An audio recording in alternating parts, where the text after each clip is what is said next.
Good morning. This is Akashvani. I'm Saira Mujtaba with World News.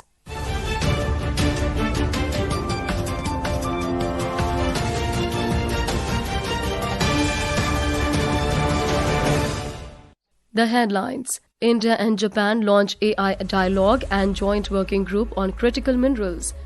External Affairs Minister S. Jaishankar says, partnership between two sides holds immense potential to de-risk global economy. Canada and China strike trade deal, lowering tariffs on electric vehicles and canola to boost economic ties. President Donald Trump threatens tariffs on countries opposing U.S. claim on Greenland. Death toll in Iran crosses 3,000 after crackdown on anti-government protests as country returns to uneasy calm. And in cricket, India to take on Bangladesh in their second Group A match of Men's Under-19 ODI World Cup in Zimbabwe this afternoon.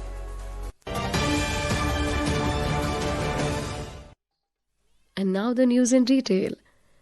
India and Japan have unveiled new initiatives to push bilateral cooperation in the sector of artificial intelligence or AI and critical minerals during the 18th strategic dialogue between the two countries.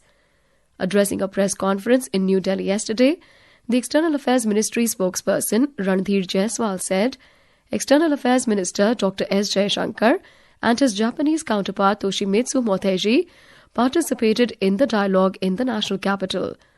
Mr. Jaiswal said during the meeting, the two leaders launched a new AI dialogue and also decided to convene a joint working group on critical minerals. The ministers launched the AI dialogue so as to give a coherent push to bilateral cooperation between the two countries in this particular sector. On economic security, this is an important issue of engagement between the two countries, not just for our economies, but for the economies of the world at large. Both sides also decided to convene the joint working group on critical minerals under the Economic Security Initiative to advance our collaboration in the fields of rare earths and critical minerals. Earlier, speaking at the 18th India-Japan Strategic Dialogue, Dr. S. Jaishankar said that India and Japan hold immense potential for shaping the world order and de-risking the international economy. Economic security today is particularly paramount. I think both our countries attach enormous importance to it. And how to de-risk our own economies and how to de-risk the international economy are both very important. So we will be discussing resilient supply chains, critical minerals, how to address energy, health and maritime security. Next year, we will celebrate the 75th anniversary of our diplomatic ties. Special and strategic and global partnership is on a continuously upward trajectory. MEA spokesperson Ranadhir Jaiswal, while briefing media, also spoke on escalating tensions in the West Asian region. Mr. Jaiswal said India is keeping a close eye on the prevailing situation in Iran after deadly protests in the country. He said around 9,000 citizens, mostly students, are currently living in Iran. Mr. Jaiswal said in recent weeks, exiled Crown Prince Raza Pahlavi urged Iranians to continue protesting and promised to return to Iran if the regime falls. Protests in Iran began on the 28th of last month after the struggling economy, soaring inflation, and collapse of Iran's currency leading to widespread destruction in the country. Several Indian nationals arrived in New Delhi late last night from Iran. Talking to media, an Indian national thanked the government for their support and cooperation.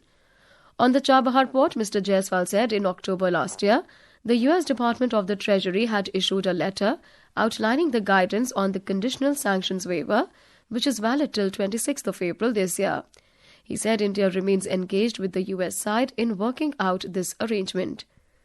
Meanwhile, the death toll in the West Asian country from the country's crackdown on anti-government protests has crossed 3,000, according to activists, as the country shows signs of returning to normalcy.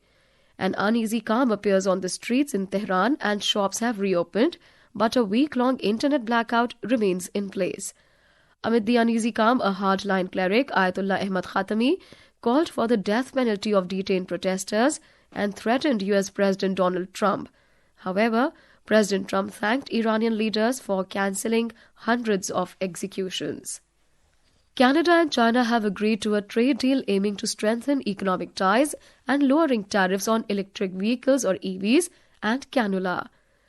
Canadian Prime Minister Mark Carney said the deal would gradually allow up to 70,000 Chinese EVs into Canada over 5 years at a 6.1% tariff, down from the 100% tariff under Justin Trudeau. The agreement also covers agricultural products, with China set to reduce tariffs on Canadian cannula seeds, meal, lobsters, crabs and peas starting 1st of March, potentially unlocking nearly $3 billion in export orders. The deal diverges from US policy on Chinese EVs but has received support from President Donald Trump. Some Canadian leaders, including Ontario Premier Doug Ford, criticized the move for potentially harming domestic industries. This is Akashvani. You're listening to World News. We bring you the top international news and updates from around the globe. Welcome back. US President Donald Trump has threatened to impose trade tariffs on countries that oppose US's plan to acquire Greenland. Talking to reporters outside the White House, President Trump said that Greenland is important to protect US from Russia and China's growing presence in the Arctic. We need Greenland for national security very badly. If we don't have it, we have a big hole in national security, especially when it comes to what we're doing in terms of the Golden Dome and all of the other things. We have a lot of investments in military. We have got the strongest military in the world, and it's only getting stronger. And you saw that with Venezuela. You saw that with the attack on Iran, with the knocking out their nuclear capability. However, Denmark and Greenland have rejected US President's demand to sell the semi-autonomous territory, and several NATO allies have supported Denmark by strengthening security in the region. Meanwhile, Russia has said it has no intention of acquiring Greenland and criticized Western countries over the issue. US President Trump has announced the members of a new Board of Peace to lead the second phase of his 20-point peace plan aimed at ending the Gaza conflict. The board will oversee efforts on governance, regional cooperation, reconstruction, investment, funding, and long-term stability in war-torn Gaza. Key members include US Secretary of State Marco Rubio, former UK Prime Minister Tony Blair, Trump's Special Envoy Steve Witkoff, World Bank President Ajay Banga, Trump's son-in-law Jared Kushner, Apollo Global Management CEO Mark Rowan, and US Deputy National Security Advisor Robert Gabriel. President Trump will serve as chairman of the Board of Peace. President Trump has said Venezuela's interim government has offered 50 million barrels of oil to United States worth $5.2 billion. According to media reports, US has already completed a first sale of Venezuelan oil valued at $500 million, with the revenue held in accounts managed by the US government. Ukrainian President Volodymyr Zelensky said the country's air defense supplies are insufficient, with several systems lacking missiles.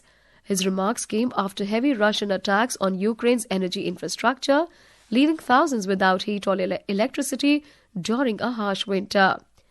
In a social media post last evening, President Zelensky called on Ukraine's allies to provide for faster missile deliveries, stressing that aid does not mean bombings or winter hardships will end immediately. In the men's under-19 cricket ODI World Cup, India will take on Bangladesh in their second Group A match at Bulawayo in Zimbabwe this afternoon. The match will start at 1 p.m. Indian Standard Time. India defeated United States by 6 wickets using DLS method in the rain-marked opening game. And now, before we close, here are the highlights of the bulletin. India and Japan launch AI dialogue and joint working group on critical minerals. External Affairs Minister S. Jaishankar says partnership between two sides holds immense potential to de-risk global economy. Canada and China strike trade deal lowering tariffs on electric vehicles and cannula to boost economic ties. President Trump threatens tariffs on countries opposing US claim on Greenland. Death toll in Iran crosses 3,000 after crackdown on anti-government protests. And in cricket, India to take on Bangladesh in their second Group A match of men's under-19 ODI World Cup in Zimbabwe this afternoon. And that's all in World News.